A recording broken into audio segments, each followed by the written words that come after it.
Hello, welcome back to life and bites with Archana. എല്ലാവരും സുഖമായിട്ടിരിക്കുന്നു വിചാരിക്കുന്നു. ഞാനിവിടെ സുഖമായിട്ടിരിക്കുന്നു. അപ്പോൾ ഇന്ന് ഇവിടെ ഒരു ശനിയാഴ്ചയാണ്. ഞാൻ ഓർത്തു നമ്മൾ കഴിഞ്ഞ 2-3 ആഴ്ചയായിട്ട് ഒരു വീക്കെൻഡ് വ്ലോഗ് പോലെ ചെയ്യുന്നുണ്ട്. അപ്പം ഞാൻ ഓർത്തു ഈ ആഴ്ചയും കൂടെ അതൊന്ന് ചെയ്യാവുന്ന. വലിയ റെസ്പോൺസ് ഒന്നും ഉണ്ടായിട്ടല്ല. ഓർത്തു കൺസിസ്റ്റൻസി ഈസ് ദ കീ. ഈ ആഴ്ചയും കൂടെ നമുക്ക് ഇങ്ങനെ ഒരു വീക്കെൻഡ് വ്ലോഗ് പോലെ ചെയ്യാം. നിങ്ങൾക്ക് ഇവിടുത്തെ കാണാത്ത കുറച്ച് കാഴ്ചകളും നിങ്ങൾ എക്സ്പീരിയൻസ് ചെയ്യാത്ത കുറച്ച് സാധനങ്ങളൊക്കെ കാണിച്ചു തരാമെന്ന് ഞാൻ ആലോചിച്ചു. അപ്പോൾ എനിക്കിങ്ങനെ പ്രത്യേകിച്ച് ഐറ്റിനറി ഒന്നും ഞാൻ ചെയ്തിട്ടില്ല. എന്ത് ചെയ്യണം, എവിടെ പോകണം, അങ്ങനെയൊന്നും ഇല്ല. അത് ജസ്റ്റ് എന്തൊക്കെയാണോ ഞാൻ ഇന്ന് ചെയ്യുന്നത് ജസ്റ്റ് ഡോക്യുമെന്റ് ആൻഡ് ഷൂട്ട് ചെയ്യും. അപ്പോൾ കമോൺ ലെറ്റ്സ് ഗോ.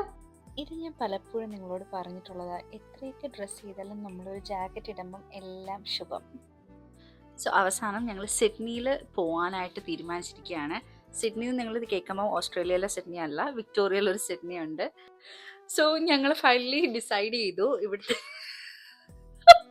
ഫൈനലി ഞാൻ സിഡ്നിയിൽ പോകാമെന്ന് തീരുമാനിച്ചു. വിക്ടോറിയയിലെ ഒരു നല്ലൊരു ബ്യൂട്ടിഫുൾ ആയിട്ടുള്ള സ്ഥലമാണ് സിഡ്നി. എപ്പോഴും ഞാൻ വിക്ടോറിയയുടെ സമീപ പ്രദേശങ്ങളെ മാത്രമേ നിങ്ങളെ കാണിച്ചിട്ടുള്ളൂ. അപ്പോൾ സിഡ്നിയിൽ നല്ലൊരു ഫിഷിംഗ് സ്പോട്ടുണ്ട്. എനിക്ക് ഫിഷിംഗ് ലൈസൻസ് ഒന്നും ഇല്ല, ബട്ട് സ്റ്റിൽ നല്ലൊരു ബ്യൂട്ടിഫുൾ സ്പോട്ടാണ്. നമുക്ക് അവിടെ പോവാം. ആൻഡ് ഓൾസോ അവിടെ നല്ല റെസ്റ്റോറൻറ്റ്സ് വല്ലതും ഉണ്ടെങ്കിൽ നമുക്ക് ലഞ്ച് അവിടെ നിന്ന് കഴിക്കാം. So come let's go. കഴിഞ്ഞ 2-3 ദിവസമായിട്ട് നല്ല മഴയായിരുന്നു. പക്ഷെ ഇന്ന് ഭാഗ്യത്തിന് അധികം മഴയൊന്നുമില്ല. അത്യാവശ്യത്തിന് വെയിലൊക്കെ ഉണ്ട്. ഒന്ന് പുറത്ത് പോയിട്ട് വരാൻ പറ്റുന്ന വെയിലൊക്കെ ഉണ്ട് കേട്ടോ. എൻ്റെ ഏറ്റവും വലിയ വിഷമം ഇതാണ് കേട്ടോ. എത്ര നന്നായിട്ട് ഡ്രസ്സ് ചെയ്തിട്ട് ഇറങ്ങിയാലും ഏറ്റവും അവസാനം ഒരു കറുത്ത ജാക്കറ്റ് കൂടെ ഇടേണ്ടി വരും. എന്തിനാണോ എന്തോ ഇവർ ഈ നല്ല ഡിസൈനുള്ള ഡ്രസ്സൊക്കെ ഇവിടെ ഇറക്കുന്നത് തന്നെ. സോ ഞാൻ നിൽക്കുന്നത് വിക്ടോറിയയിലാണെന്ന് നിങ്ങൾക്കെല്ലാം അറിയാമല്ലോ. സോ ഈ വിക്ടോറിയയിൽ നിന്ന് നമ്മളിപ്പോൾ പോകാൻ പോകുന്ന സിഡ്നിയിലേക്ക് കറക്റ്റ് 26 മിനിറ്റ് ഉണ്ട്, ഒരു 27 കിലോമീറ്ററും. ഇപ്പൊ വിന്റർ ഇവിടെ ഏകദേശം തീരാറായിട്ടോ. നിങ്ങൾ ഈ സൈഡിൽ കാണുന്ന മരങ്ങളില്ലേ, അത് ചെറി ബ്ലോസംസ് ട്രീ ആണ്. നല്ല സ്പ്രിംഗ് ഒക്കെ ആവുമ്പോൾ ഈ ട്രീയിൽ ഒരു വെള്ള പൂവുകൾ പിടിക്കും. അത് കുറച്ചുകൂടി സ്പ്രിംഗ് ആവുമ്പോൾ നല്ല പിങ്കിഷ് ആയിട്ട് മാറും. നല്ല ഭംഗിയായിരിക്കും അപ്പോൾ വിക്ടോറിയ കാണാൻ. ഈ ചെറി ബ്ലോസംസ് ട്രീ കാണാൻ വേണ്ടി മാത്രമായിട്ട് വിക്ടോറിയയിൽ ധാരാളം ടൂറിസ്റ്റുകൾ വരാറുണ്ട്. ഇന്നൊരു വീക്കെൻഡ് ആയതുകൊണ്ട് തന്നെ റോഡിൽ അത്യാവശ്യം തിരക്കുണ്ട് കേട്ടോ. സാധാരണയാണെങ്കിൽ ഇവിടെ റോഡിൽ അധികം ട്രാഫിക് ഒന്നും കാണാറില്ല, പക്ഷെ ഇന്ന് അത്യാവശ്യം നല്ല തിരക്കുണ്ട്. ആൾക്കാരെല്ലാം വീക്കെൻഡ് ആയതുകൊണ്ട് ഓരോ ലീഷർ ആക്ടിവിറ്റിക്ക് വേണ്ടി പോവാണ്. ഇവിടേക്ക് ആൾക്കാർ എത്ര തിരക്കാണെങ്കിലും വീക്കെൻഡുകളിൽ അവർക്ക് ഇഷ്ടപ്പെട്ട കാര്യങ്ങൾ ചെയ്യാൻ സമയം മാറ്റി വെക്കാറുണ്ട്. കണ്ടില്ലേ, അവരുടെ മഡ് റേസിംഗ് ബൈക്കാണെന്ന് തോന്നുന്നു. അവരത് എടുത്തുകൊണ്ട് നല്ല സ്ഥലങ്ങളിൽ പോയിട്ട് അവരുടെ ഹോബീസിന് വേണ്ടി സമയം ചെലവഴിക്കാൻ പോവാണ്. നിങ്ങൾ ഈ റോഡിന്റെ ഇരുവശങ്ങളിലും നോക്കിയാൽ ഒരുപാട് കൺസ്ട്രക്ഷൻ ആക്ടിവിറ്റീസ് നടക്കുന്നത് കാണാം.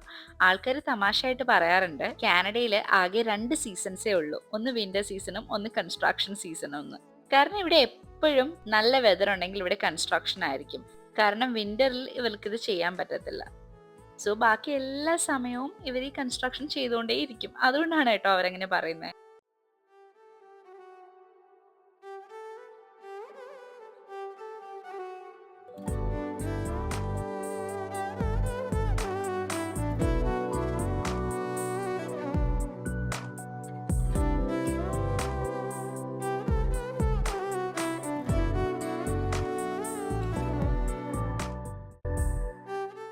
പക്ഷെ നമ്മൾ ഫൈനലി സിഡ്നിയിലെത്തി.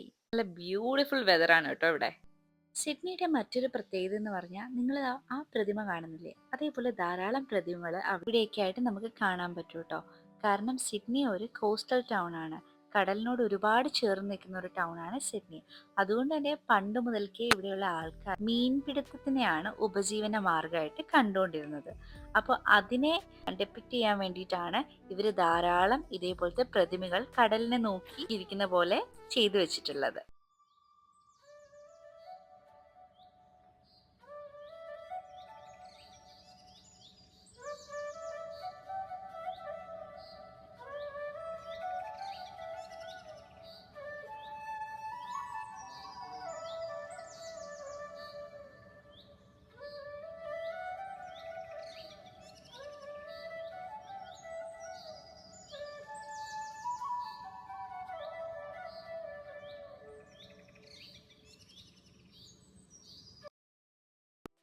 ഈ വീഡിയോയിൽ ചില ഭാഗത്തൊക്കെ നിങ്ങൾ നോക്കുകയാണെങ്കിൽ ചെറിയ ചെറിയ മഞ്ഞയും ചുവപ്പും ആയിട്ടുള്ള ഇതേപോലത്തെ വള്ളികൾ കടലിൽ കിടക്കുന്നത് കാണാം. ഇത് ഇവിടെ ഞണ്ടുകളെ പിടിക്കാൻ വന്നിട്ടുള്ളവർ ചെയ്തു വച്ചിരിക്കുന്നതാണ് കേട്ടോ.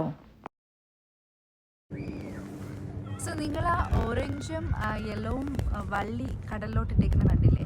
സോ അതിൽ കുഞ്ഞ് ഫിഷിനെയും പ്രാണികളെയും കുഞ്ഞു ചിക്കൻ്റെയൊക്കെ പീസ് കൊരുത്തിടും. സോ എന്നിട്ട് ഇവർ ഫിഷിന് വേണ്ടി ഒരു ബെയ്റ്റായിട്ട് അവർ യൂസ് ചെയ്യും. ഇവിടെ അങ്ങനെ എല്ലാവർക്കും ഫിഷിങ് ചെയ്യാൻ പറ്റത്തില്ല. You have to have a fishing licence. അത്ര വലിയ എക്സ്പെൻസീവ് ഒന്നുമല്ല, $10 എങ്ങാണ്ടേ ഉള്ളൂ അത്. ഇതോ ആ കാണുന്ന ഫാമിലി ഇല്ലേ, അവർ കുറേ നേരമായിട്ട് ഞണ്ടുകളെ പിടിക്കാൻ ട്രൈ ചെയ്യുന്നുണ്ട് കേട്ടോ. അങ്ങനെ അവർക്ക് 4-5 ഞണ്ടുകളെ ആദ്യം കിട്ടി. പക്ഷെ അതെല്ലാം അവർക്ക് തിരിച്ചു വിടേണ്ടി വന്നു. കാരണം ആ ഞണ്ടുകളെല്ലാം പെൺഞണ്ടുകളായിരുന്നു. കാനഡയുടെ നിയമം അനുസരിച്ച് പെൺഞണ്ടുകളെയോ കുഞ്ഞു ഞണ്ടുകളെയോ ആണ് നിങ്ങൾക്ക് കിട്ടുന്നതെങ്കിൽ എല്ലാം നിങ്ങൾ തിരിച്ചു വിടണം കടലിലേക്ക്. അത് മാത്രമല്ല, നിങ്ങൾ കാണുന്നില്ലേ ആ കുട്ടിയും ആ ചേട്ടനും ആ സ്മോൾ സ്കെയിലിൽ വെച്ച് ആ ഞണ്ടിനെ അളന്ന് നോക്കുന്നത്? അതെന്താണെന്നറിയോ? ഇവിടെ കിട്ടുന്ന എല്ലാ ഞണ്ടുകൾക്കും 6.5 സെൻറ്റിമീറ്ററിന് കൂടുതൽ നീളമുണ്ടെങ്കിൽ മാത്രമേ ആ ഞണ്ടുകളെ നമുക്ക് പിടിക്കാൻ പറ്റൂ. അതല്ലെങ്കിൽ നമുക്കതിനെ ഉടനെ തന്നെ റിലീസ് ചെയ്യേണ്ടി വരും. നിങ്ങളുടെ അഭിപ്രായം എന്താ ഈ നിയമങ്ങളെപ്പറ്റി? ഇത്ര കർശനമായിട്ടുള്ള നിയമം വേണോ ഒരു ഞണ്ടിനെ പിടിക്കാൻ? എനിക്ക് തോന്നുന്നു വേണമെന്ന്. കാരണം sustainability is an important thing to maintain the nature and the natural resources അല്ലേ? അലൻ പോർട്ടർ എന്ന് പറഞ്ഞൊരു ആശാരി ഒരു ഒറ്റ മര കഷ്ണത്തിൽ നിന്നും കാർവ് ചെയ്ത് എടുത്തുള്ള ഒരു പ്രതിമയാണ് ഈ ഡൈവർ. ഞാൻ നേരത്തെ സൂചിപ്പിച്ച പോലെ സിഡ്നിയിലെ കടലുമായിട്ട് ബന്ധിപ്പിക്കുന്ന ഒരുപാട് ശില്പങ്ങളും ചിത്രങ്ങളും നമുക്കിവിടെ കാണാൻ പറ്റും. സിഡ്നിയിലെ എല്ലാവരും പറഞ്ഞൊരു ഫിഷ് മാർക്കറ്റ് ഉണ്ടെന്ന്, നല്ല ഫ്രഷ് ഫിഷ് കിട്ടുമെന്ന്. പക്ഷെ ഞങ്ങളവിടെ പോയി അത് അടച്ചിട്ടേക്കുമായിരുന്നു. Unlucky me. ഞാൻ നല്ലപോലെ മീൻ കഴിക്കും കേട്ടോ. ഞാൻ കൊല്ലത്തു നിന്നാണ് ഉള്ളത്. സോ കൊല്ലത്ത് അട്ടിപ്പൊളി ഫ്രഷ് മീനുകൾ കിട്ടാറുണ്ട്. പക്ഷേ കാനഡയിൽ വന്നിട്ട് ഞാൻ ആകെ തിന്നുന്നത് ഫ്രോസൺ ഫിഷാണ്. അങ്ങനെ ഞങ്ങളൊന്നും കഴിക്കാതെയല്ലേ പുറത്ത് വന്നത്. അപ്പം ഞങ്ങൾ ലഞ്ച് കഴിക്കാൻ ഇവിടെ ഒരു റെസ്റ്റോറൻറ്റിലെത്തി. ഞങ്ങൾ ബുഫേ ആണ് കേട്ടോ കഴിച്ചത്. പുകഴ്ത്തി പറയുകയാണെന്ന് വിചാരിക്കരുത്, ഒന്നിനും കൊള്ളത്തില്ലായിരുന്നു. പിന്നെ ബുഫേ ആണ്, എന്തൊക്കെയായാലും പ്രൈസ് കൊടുക്കണമല്ലോ എന്ന് ഓർത്തിട്ട് ഞാൻ കുറച്ച് കഴിച്ചു. എന്തൊക്കെയാലും പെട്ടെന്ന് തന്നെ നമ്മൾ അവിടുന്ന് കഴിച്ചിട്ട് പുറത്തിറങ്ങി. അവിടുന്ന് നേരെ ഞങ്ങൾ കുറച്ച് ഡ്രൈവ് ചെയ്ത് ഇവിടെ തൊട്ടടുത്തുള്ളൊരു ലേക്കിലെത്തി. ഇത് പ്രോസ്പെക്ട് ലേക്കാണ് കേട്ടോ. ഞാൻ പറഞ്ഞില്ലേ ഇന്ന് വീക്കെൻഡ് ആയതുകൊണ്ട് എല്ലാവരും അവിടെ ഇവിടെയൊക്കെ ആയിട്ട് മീൻ പിടിക്കാനൊക്കെ ഇരിപ്പുണ്ട്. അവിടെയൊക്കെ പ്രൈവസി മാനിച്ചുകൊണ്ട് ഞാൻ ആ ഫോട്ടോവും വീഡിയോസും ഒന്നും എടുത്തിട്ടില്ല കേട്ടോ.